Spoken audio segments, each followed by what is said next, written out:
Most people couldn't find it on a map. It's not a country, not a city, not even a famous landmark.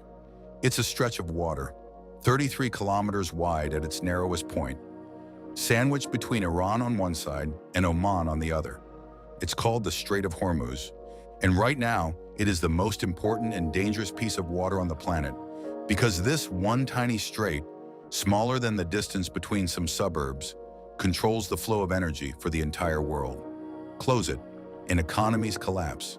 Prices spike, recessions follow. That's exactly what's happening right now. And most people have no idea why. Let's start with a number that will shock you. Every single day, approximately 20 million barrels of oil pass through the Strait of Hormuz. That's 20% of the entire world's oil supply, moving through one narrow channel. Every day, think about that for a second. 1 in 5 barrels of oil on the planet goes through a gap of water 33 kilometers wide. Saudi Arabia's oil, Iraq's oil, Kuwait's oil, UAE's oil, Qatar's gas, all of it flows through this one bottleneck before it reaches the rest of the world. There is no backup plan, no alternative route that can handle that volume. The Strait of Hormuz isn't just important, it is irreplaceable. Now here's where it gets interesting. The countries that need this oil the most are not next door. Japan gets 90% of its oil through the Strait of Hormuz. South Korea gets 70%. India relies on it heavily. China too, even Australia. These are some of the biggest economies on Earth, and they are all dependent on one narrow stretch of water staying open. The Philippines imports 98% of its oil from the Middle East. When the strait was disrupted in March, the Philippines declared a national energy emergency within weeks. Think about that. One stretch of water, one conflict, and an entire nation declares an emergency.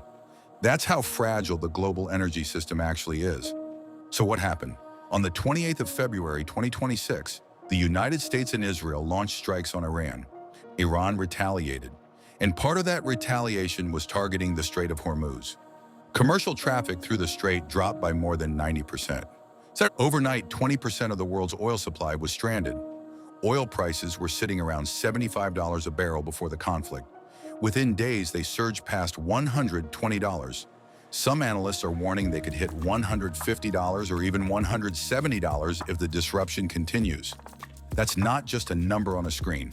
That's your petrol bill, your grocery bill, your electricity bill, your flight prices, everything. But oil isn't the only thing that goes through the strait. This is the part nobody talks about.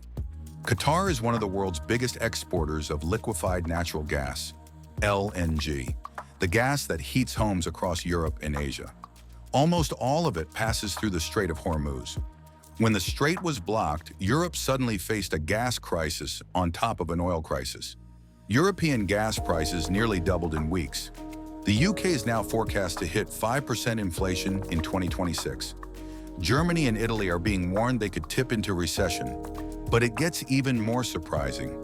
The region also supplies 45% of the world's sulfur. Sulfur is a key ingredient in fertilizer. Fertilizer grows food. No fertilizer means less food. Less food means higher food prices globally. Fertilizer prices are already up 50% since the conflict began. That means the food you eat next year, the bread, the corn, the vegetables, is going to cost more because of what's happening in this tiny strait right now. One bottleneck, unlimited consequences. Here's a history lesson that puts this in perspective. This isn't the first time the Strait of Hormuz has threatened the global economy.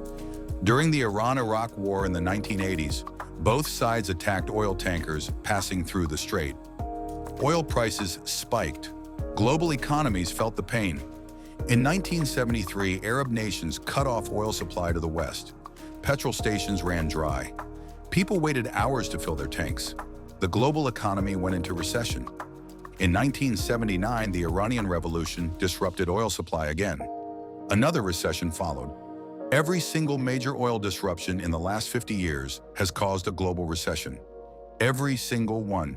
And right now, we are living through what the International Energy Agency is calling the largest oil supply disruption in history. So why hasn't the world fixed this? Great question.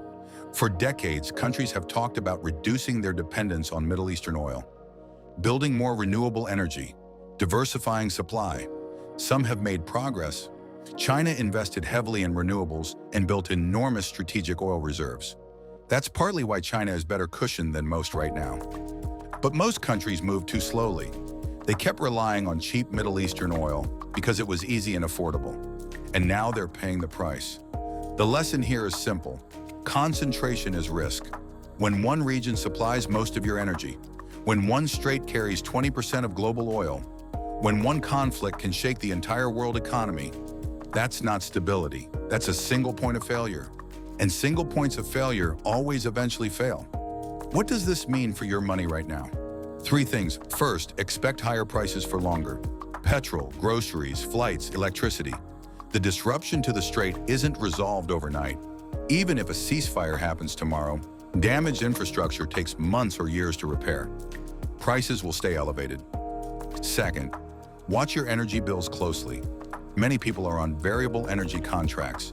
If yours is up for renewal soon, consider locking in a fixed rate now before energy prices climb further. Third, build your cash buffer. If oil prices stay elevated and we slide into a global recession, job markets will tighten. Companies cut costs. People get laid off. Having 3 to 6 months of expenses saved isn't paranoia, it's just smart preparation. The bottom line. A 33-kilometer stretch of water you've probably never thought about is reshaping the global economy in real time. It's making your fuel more expensive, your food more expensive, your flights more expensive, and it's a reminder of something most people never think about. The modern world is more connected and more fragile than it looks. One tiny strait, one conflict, entire economies shaking. Now you know why. Look up the Strait of Hormuz on a map after this video. See for yourself how small it is. Then think about how much of your daily life depends on it staying open. Drop a comment. Did you know this strait even existed before today? I'm genuinely curious. And if this changed how you see the world, subscribe. Because every week we break down the stories behind global events and what they actually mean for your money. Next video, who actually gets richer when there's a war? The answer might surprise you. See you there.